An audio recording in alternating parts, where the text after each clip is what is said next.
Thanks, Becca. I want to reiterate what Becca said. We welcome you and thank you all for taking time out of your day to participate and listen in on this session about all appropriate inquiry. It's going to be a great session. We have a great team here, a great team here with us to provide you with an overview. Next slide, please. Just a little bit about our internal WVU TAB team. Our director, Carrie, she's not on the call today, but she is shown here, as well as myself, Katie, and Becca, who was speaking previously. We're kind of your core team. We work to try to come up with curriculum ideas and ways to help keep you informed and let you know about all the things that you need to know about brownfield redevelopment, including grants that are coming up. And then if you are successful and receive a grant, what are the appropriate steps that you should be taking?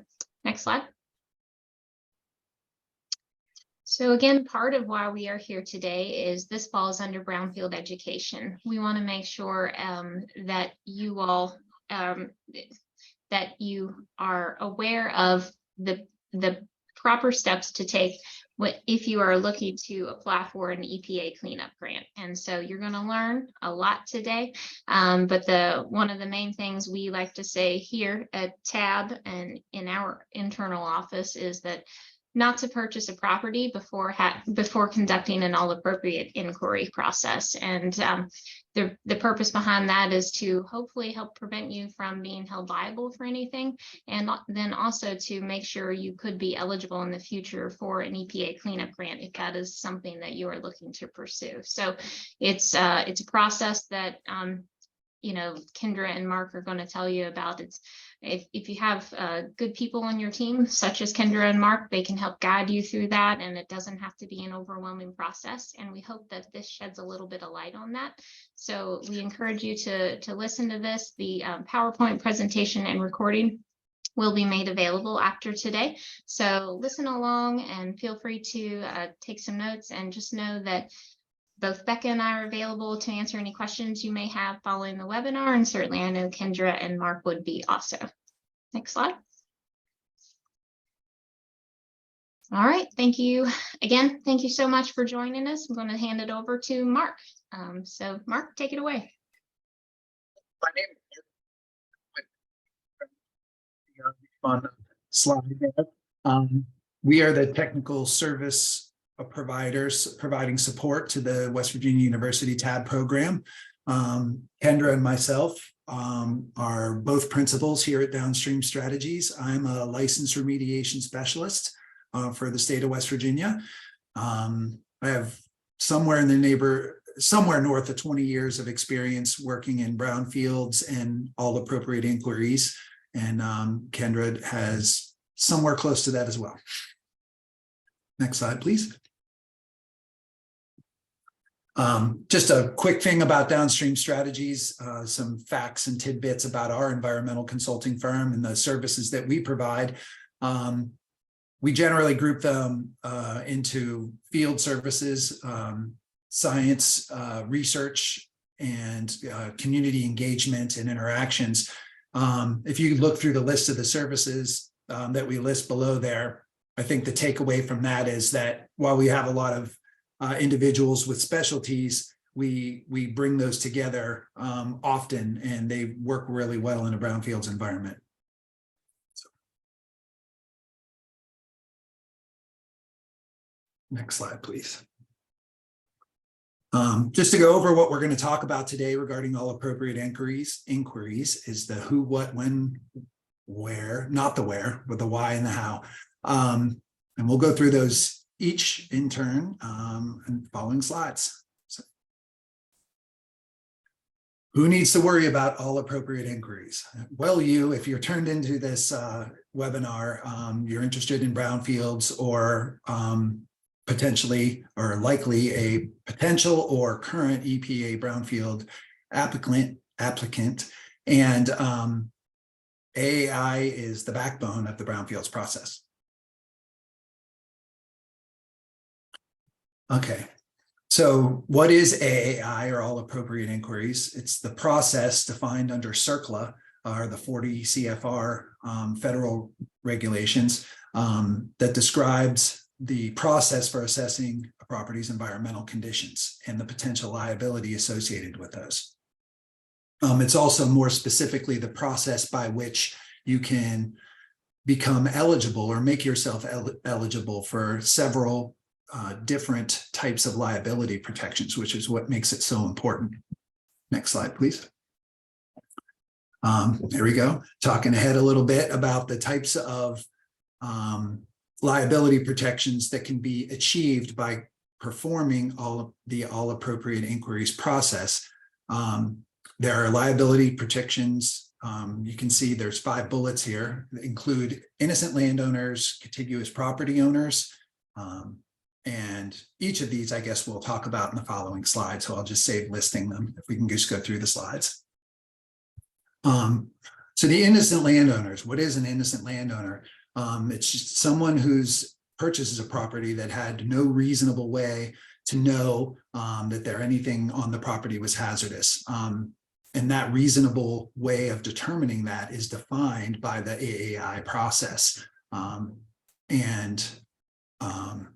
So if you did all appropriate inquiries and that didn't identify any recognized environmental conditions, which we'll talk about what specifically those are, then you're eligible for the liability protection under CERCLA as an innocent landowner. Next slide, please. Contiguous property owners is when you are the owner of a property adjacent to a property that may have affected your property, but you would have had no reason to know or understand that. So the AAI process actually includes an evaluation of the properties adjacent, an evaluation of the potential for them to have recognized environmental conditions that might affect your property. And again, through AAI and the investigative process of performing that, you can achieve liability protections by demonstrating that you had no reasonable way to know that there was contamination present on those properties. And again, achieve that liability protection for yourself or your entity that you represent. Next slide, please.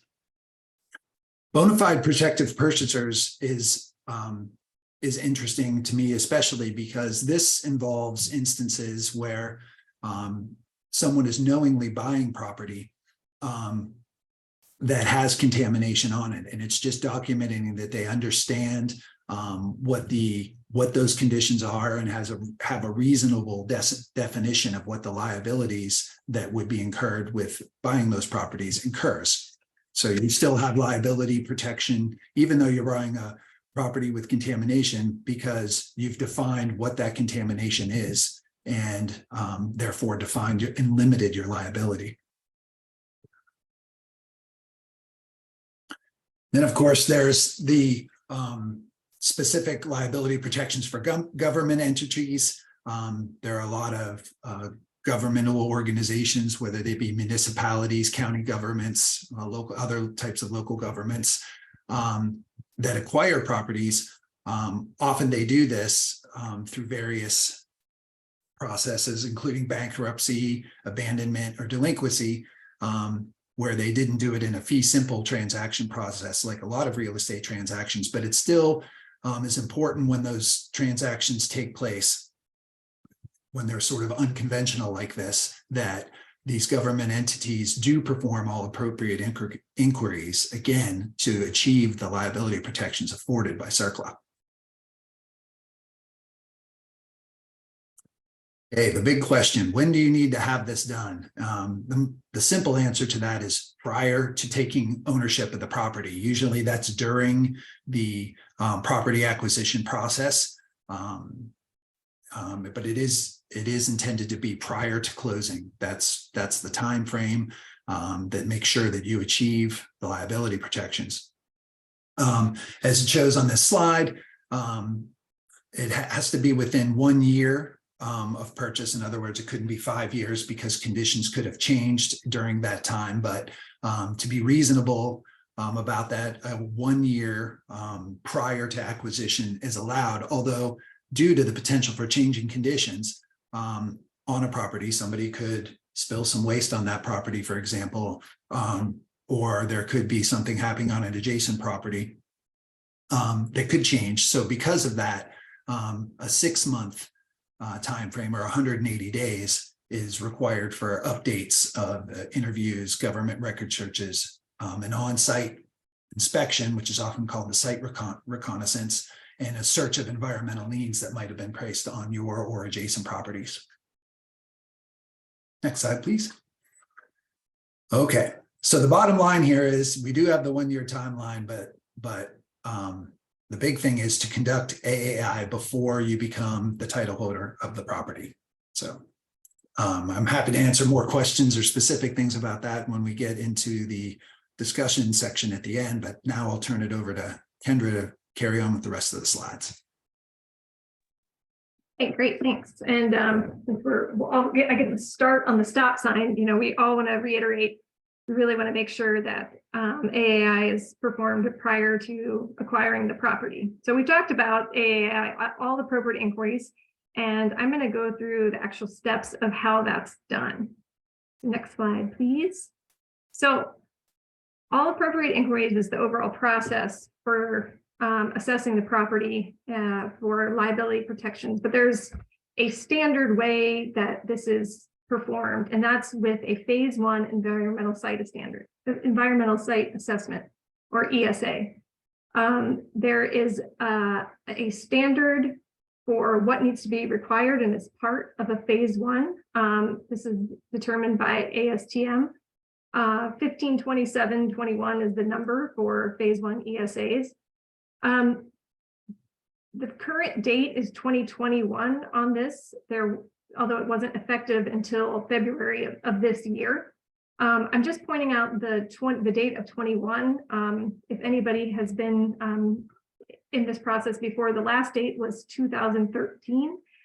So one thing to pay attention to is that the 2021 standard has been accepted, is approved. So if you're moving forward and you're having these assessments done, you really want to make sure that the consultant that's doing the work is following that 2021 standard.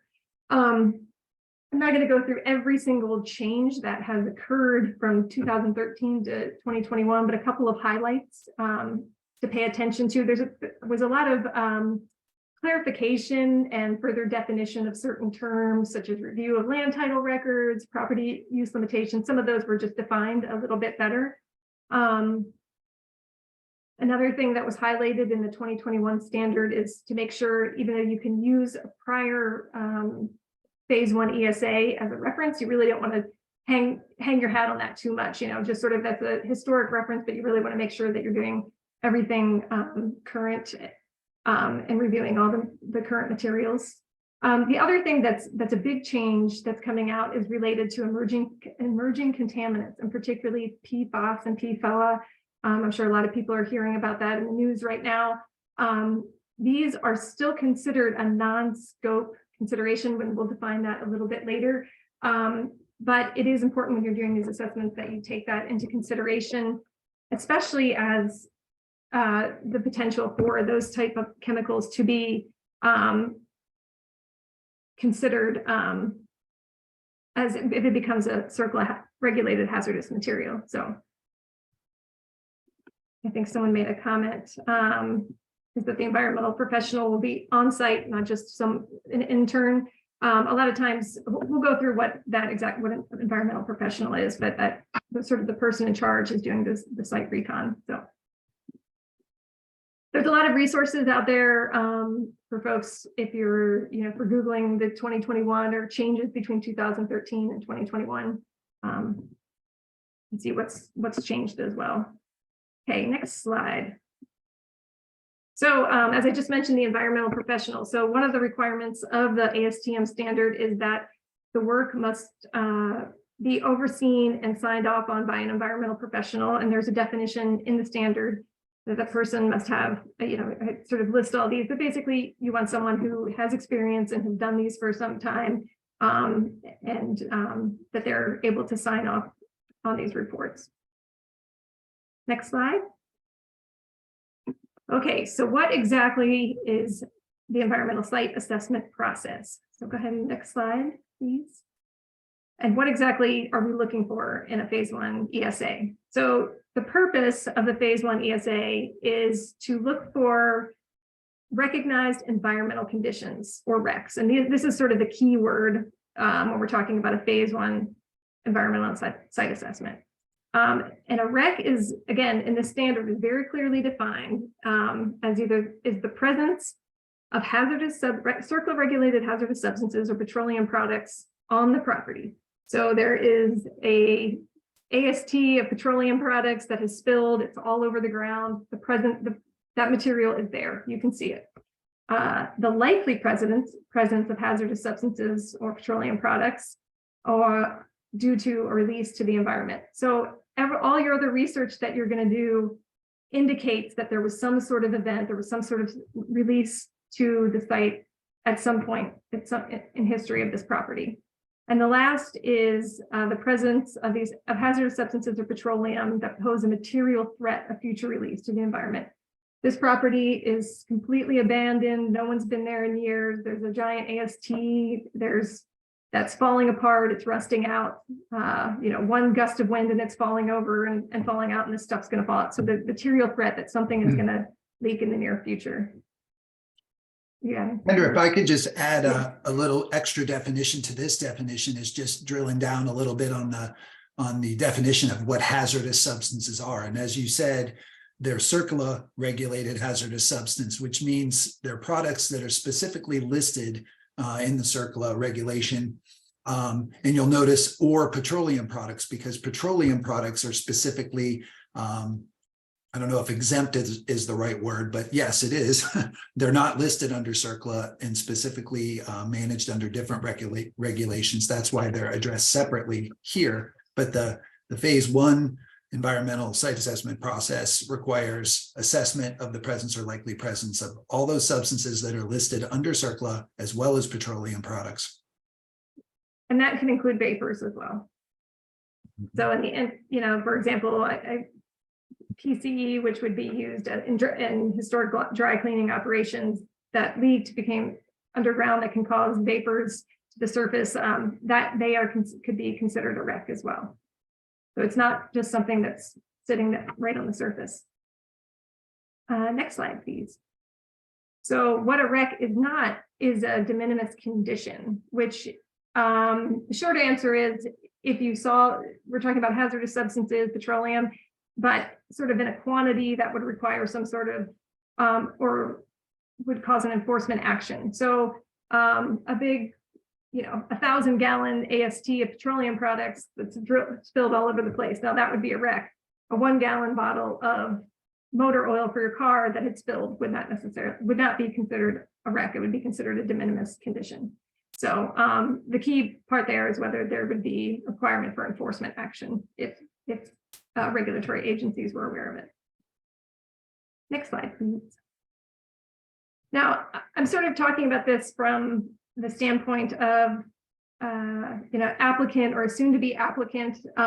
You're not going to be the people that are going out and conducting these phase 1. So sort of the overall purpose of this is to think about, we're not going into the nitty gritty of all these details. You're not going to be doing the work, but you have a sense of what these, what the outcome of these of an ESA is. So there's some other parts or other things that you could potentially see as a result of your ESA, including a controlled recognized environmental condition, or a CREC. That's where there was a REC that had been basically addressed to the satisfaction of the authorities, historic RECs, HRECs. There wasn't any kind of controls that were required, but you can recognize that these RECs were there, but they have basically been dealt with. So I mentioned vapor earlier. A vapor encroachment condition is the presence or likely presence of chemicals that could cause vapors below ground. Those may or may not be a REC, depending on sort of other conditions or other factors as you're going through this. So those are things that you might be aware of as you're reviewing the materials or reviewing the phase 1 ESA. Next slide, please. Okay, so what do you want to see? So when you're going to get a report, that is part of the ESA process, that there'll be a deliverable will be a written report. But again, the standard is very defined of what needs to be included in that. This includes interviews with current and past owners, occupants, neighboring property owners, if you're able to get a hold of everybody. Who can you talk to that might have information, either current or historical, about the property that you're conducting the ESA on? Review of historic sources of information. This can include mapping. It can include city directories, list of addresses and who was at that addresses. So any historic resources that are readily available. Reviewing current federal, state, tribal, and local government records. Are there any permits being held? Are there any liens against the property? Are there have there been any previous actions related to environmental conditions on the properties? As we've talked about, having an environmental professional on site, so a visual inspection or a site recon is a big part. Actually going out on the property, visiting it, seeing what the current conditions are. You know, can you see any wrecks? Is there anything that you're concerned about on the site itself? Basically a review of commonly known or reasonably attainable information. A phase one generally is a thorough but relatively short process. This isn't something that goes on for a year. It only has a shelf life of 6 months. So it's the information that you can gather by, checking all your boxes, making sure you're doing all the things you're supposed to, but gathering in information in a timely manner. Next slide, please. Okay, so we talked about the purpose of the phase one being to determine if there are any wrecks. So part of this is assessment. Are there wrecks? Are there not wrecks on the property? Identification of data gaps. You're looking through your records and there's huge chunks of time where you don't have any mapping or that nobody was living on the property. That's a data gap, and we don't know what was happening during that time. A data gap itself can sometimes be a wreck if there's enough ambiguity, you're not really sure, you have information that indicates that something could have happened on that property. And then the last, as I mentioned, there must be documented in a written report, and it has to be signed by that environmental professional. So that would, you were as a brownfield applicant, or as receiving the grant, that's your deliverable that you're going to receive is going to be a phase one report that documents all these things. Mark, you turned off. Were you going to say something? I just, again, providing definition within the definition, I think is worthwhile here, just because on the last slide and here, we're talking about what's reasonably ascertainable. And that's a nice thing for practitioners or people performing the phase ones, because it, to a large degree, defines the level of effort that you have to do doing the various tasks under a phase one.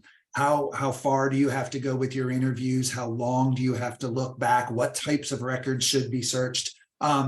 It's not, the standard isn't prescriptive necessarily that says exactly which options you must choose. That's sort of left up to the environmental professional, but it does provide a lot of definition of sort of the level of effort and what questions must be answered. And if those questions cannot be answered using one of the various types of resources that are reasonably ascertainable, that's what defines what a data gap is. So I think it was just worth describing that a little bit more clearly. The standard's a big help in that. Great, thank you. Okay, let's go to the next slide then, please. So again, you're not necessarily going to be going out and doing this work yourself, but sometimes it's helpful to understand, one, when you're getting the report, having a sense what exactly is on your property, and what are things that you could potentially be concerned about, and what is the consultant looking for, so for people who are new to this, what is a REC? What is a recognized environmental condition? So I just have a couple of examples that I'll run through here. Here are images that indicate that there are underground storage tanks on the property. The picture to the left indicates a fill port of where material would have been put into the tank. The image on the right shows a vent. So you can't see underground storage tanks, but there are often indications left over that there could be a tank on the property. Generally, there's a pretty good chance if you have an underground storage tank, especially if it's been old or abandoned, that it may have leaked at some point. So a lot of times, an underground storage tank or a UST is considered a wreck. Next slide. Anytime you have properties or buildings that are looking poor condition, to the left, we have a bunch of drums. Looking from afar, looking at that building, it's in bad shape, it's falling apart. Those drums look rusted out. Further investigation may indicate that they're empty, but first glance is that could be a wreck. They're potentially held petroleum products. Again, we can't always just look right away and something is for sure a wreck or not, but it requires additional investigation. But certain things like these drums or the image to the right, showing there may be indication that we don't have enough information. We might just have to assume that it's a wreck, or we need to do a little bit more research. So, floor drains inherently may not, but maybe there's some weird smells coming out of it. There might be some staining or something like that that we would look for. Next slide. Hydraulic lifts, old equipment that potentially have hydraulic fluid, which may contain PCBs. Oftentimes, these can be considered wrecks. On the right, we have a tank. Actually, this is from a photo from a site that we did. Historic petroleum tanks in an area of oil drilling that was done early in the 1900s, late 1800s, late 1900s. You can obviously see this tank is in bad shape. There's a lot of oil staining on it. We don't see those as much anymore, but these would be considered wrecks, presence or likely presence of petroleum products on the site. Next slide, please. Sometimes above ground storage tanks. Now, it's above ground storage tank that's in a good condition, you don't necessarily are concerned about, but again, we're looking at the whole story. Is it abandoned? Is anyone taking care of these? Is it rusted out? Are there holes? Those could indicate wrecks. Are there chemicals that have been abandoned? This was some sort of agricultural, I don't remember if it was a pesticide off the top of my head, but this was a site where there were bags of this material. It wasn't covered. They were in paper bags. There was a lot of leaking. This indicates a wreck. Next slide. Hydraulic lifts, old hydraulic lifts. You can see in the floor on the image on the left. Those were places where old hydraulic lifts were in place. Again, pretty good chance those leaked. Often those are kind of right away, we assume that those are wrecks. Now the image on the right is a picture of a Sanborn map. And these maps were created in the 1800s, late 1800s, early 1900s, actually for fire insurance purposes. These are really, really great resources. And often if you see something that's noted on these maps, they can certainly, you believe it basically. So when we look at these old maps, it's indicated here, there was laundry. If you're seeing anything where there's dry cleaning, there's a pretty good chance that you have a wreck on your property. So next slide, please. Now they're never cut as, super cut and dry, but some things get even trickier to define. And again, require a bigger story and a little bit more research. You see a little bit, the image on the left, you see soil staining, requires a little bit more information. How big is it? Is there smells? Can you kick the dirt around a little bit? Does it seem to be shallow or deep? So some of those, we need to gather a little bit more information before it's called a wreck. I mentioned ASTs. What's the condition of the AST? Does it look solid? Is there any holes? Does it seem like there's any material in it? So these possibly could be a wreck, but require more information. Next slide, please. Old oil and gas infrastructure on the left, an old tank on the right that in this instance, it turned out to be an old water heater tank. So again, gathering, that's all part of the process of the interviews and people who are talking to people who are on site or gathering information about the property, getting the whole history to know whether, should we be concerned, are these actually considered wrecks, or, in the case of a water tank, it's ugly and it's a nuisance that had to be removed, but it wasn't considered a wreck for that particular property. Next slide. Transformers is one. Historically, transformers contained hydraulic fluid that potentially contained PCB, oil, or had PCB containing oil. Newer transformers, that's not the case. Sometimes you can clearly see that they are labeled as non-PCB. But again, a lot of the time you're looking at the condition. What does the transformer itself look like? And what does the area surrounding the transformer look like? Is it clean? Is there dead grass? So, and some things are fairly straightforward, whether they're considered wrecks, but some things are not so easy, and you have to put the story together to determine if they would be considered a wreck or not. Next slide. So what happens if you do have a wreck? It doesn't necessarily mean it's the end of the world or the end of your property. It just means that there's a next step that you have to take. What you will need to confirm if that wreck exists. And that can be done with a phase 2 environmental site assessment. And where the phase 1 is information gathering, trying to determine what's there. The phase 2 is actually getting in there and figuring out, okay, what is the contamination? What are the chemicals of concern? How widespread it is? So there's also an ASTM standard practice for phase 2 environmental site assessments. Go ahead and go to the next slide, please. Whereas the phase 1, again, is sort of telling the story, the phase 2 is an intrusive investigation, collecting samples. What's important to note about this is that when you do the phase 2, there's a lot of steps that must be followed if you are using EPA brownfield funding.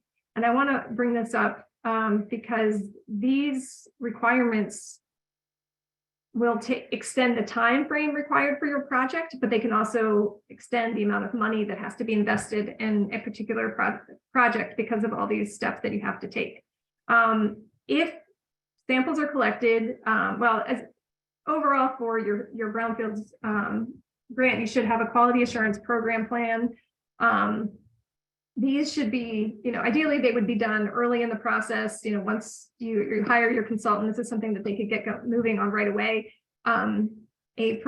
Your program plan gets submitted. It has to be approved by EPA. That can take 30 days, 45 days to get approved. You get it back. There may be some edits or additions that need to be made. So it can be an iterative process that potentially can take a couple months to get an approved plan.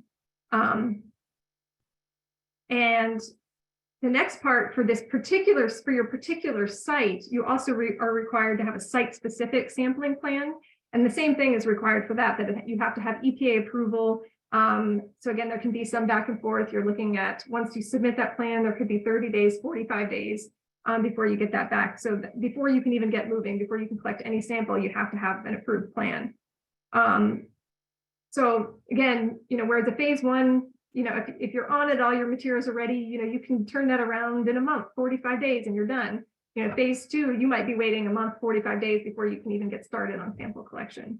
There's also making sure that you have you're collecting the correct number of samples, that you have quality control, quality assurance samples and procedures.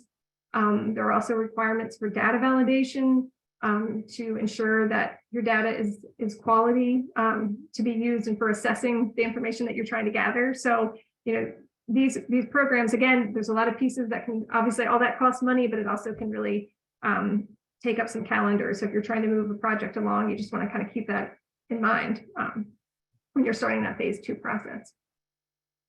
Next slide, please. I know I'm sort of skipping back from the phase 2, but part of the phase 1 does, the ASTM standard does define non-scope considerations. Again, the phase 1 is specifically related to CERCLA regulated hazardous materials and petroleum products, but there are some other things that you can be concerned about. If you have structures on your property, there's asbestos and lead-based paint that you could be concerned about. Mold or biological issues, endangered species, other substances not defined as hazardous substances, which can include that PFAS and PFOA. So you want to keep that in mind when you're communicating to your consultant or when you're working out contracts. These non-scope considerations can be discussed in a phase one, but it really isn't part of that specific phase one. So, but they could be other things that you might need to do, and some of it you can be done with brownfield funding as well. I think the next slide is it. I don't think I had anything else. Mark, I don't know if you wanted to add anything else. Well, I would, of course. I do think there's a couple of things to sum up about what we presented here today. Is one is the concept, and again, this is primarily addressed to those folks who might be getting their heads around what a phase one environmental site assessment is, all appropriate inquiries is, and why it's so important and also to get into the definition of an environmental professional. The reason it's so important, as we've stated several times, is that it allows you to achieve liability protections, which are really important. One can imagine if you accidentally became the owner of a property that had a lot of contamination, as the owner of that property, that's now something you own as well as the liability for that contamination, which could potentially result in a lot of investigative costs or even cleanup costs that might fall on you. So that's the real value in performing this. So, phase ones can range, typically there's several $1,000s. So you can imagine the liability protection of not having to accidentally purchase a gas station that had a leaking underground storage tank, and having liability protection from having to perform that cleanup because you did do a phase one environmental site assessment would obviously pay for itself many times over. So it's very important to do anytime a property transaction occurs, commercial property transactions in particular. But the idea of the environmental professional too is really important for a couple of reasons. When Kendra was going through the slides showing what is a REC and why it's so important that the environmental professional, someone having a number of years of experience, a minimum of 5 years experience in knowing what to look for and understanding what they're seeing when they're out in the field doing the site reconnaissance. There's a lot of things that might not occur to lay people or people who aren't experienced with, what that little manhole cover is on the surface of the ground. It might just be, a water utility or something like that. But it could also be, as Kendra pointed out, indications of an underground storage tank that's really not on anybody's radar. And that environmental professional's opinions that are written down in the report are actually what provide those liability protections. The recommendations of that environmental professional are really important. So whatever is observed during the site reconnaissance or the records reviews, the opinions that are written down by that environmental professional are what actually provide those environmental liability protections. So just understanding how important that is. I know one of the commenters earlier noticed a difference in the newer ASTM E21 standard as opposed to the prior standards. It specifically requires now that the environmental professional is present during the site reconnaissance. That wasn't a specific requirement previously. They just had to be the final sign off on the phase one report. So I think that's a really useful change, and you can understand why that's so important.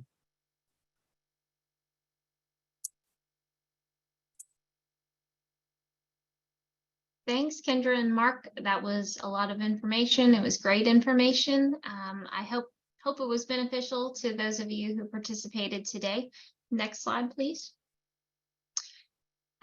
We're happy to take any questions. Well, I want to specify Kendra and Mark are happy to take any questions. So if you have any at this time, please let us know. You can ask in the chat or you can unmute and ask verbally, and you can always follow up with questions as well. Sometimes you just don't think of those questions in the moment.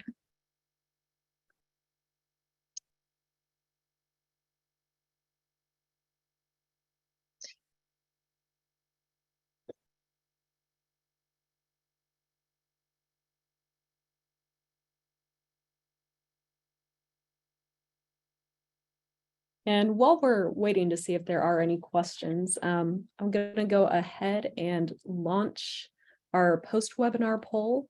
So this should just pop up on your Zoom. And we're asking the same question from the beginning. How familiar are you with all appropriate inquiry? You could put your answers. Thank you so much. This just helps us with our grant requirements as WVU tab. And then I'm not seeing any more questions in the chat, Katie, if you want me to go to the next slide. Thanks, Becca. We just want to let you know how we here at WVU Tab can help. This is one way. So Kendra and Mark were gracious enough to host this webinar with us for the second year in a row. And we hope you found it beneficial. We know it was important to cover the information and then also highlight the new information. I want to thank you, Jeff, for continuing to highlight some of those key bits of information that's new this year. So, that's one of the ways we are here to help. We're always happy to take on new topics. If there's something you would like to learn more about, or you have started to go through your grant process, if you received it and you need to implement it and you have some questions and you believe that could be something that we could help with, just ask.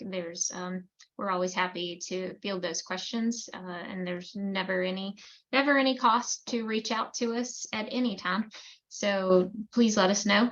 We do have some upcoming events coming up. I know we have a slide ahead.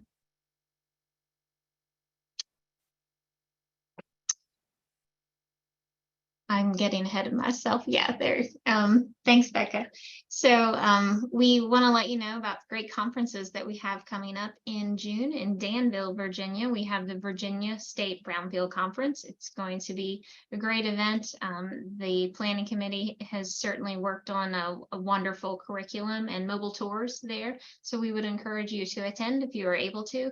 You can register through the link there. Also, the West Virginia Brownfield Conference will be happening in September. It's going to be up in Ogilvy Park in Wheeling. That is certainly also going to be a great program. We encourage you to attend that as well. We want you to pay attention to some upcoming webinars that we will have. We're going to do our best to try to promote job training grant webinars. We're working with the EPA and they have some resources. So just continue to check our information as well so that we can keep you informed. We are going to be working on a procurement process webinar. We have not yet landed on the date, but we encourage you to continue to check our website for that. And certainly Becca will keep you posted with updates for when that will happen as well.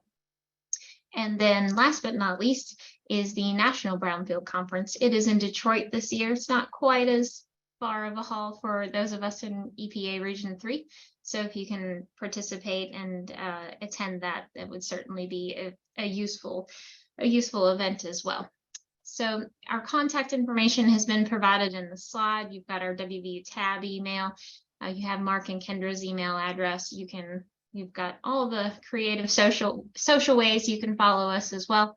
Again, reach out. We're always happy to help in any way. And again, if you happen to have any more burning questions or any questions, I know we'll stick around for a few minutes and I know they would be happy to help. So thanks again for taking time out of your lunch. And for those of you who haven't eaten lunch, such as myself, I hope you enjoy your lunch as well.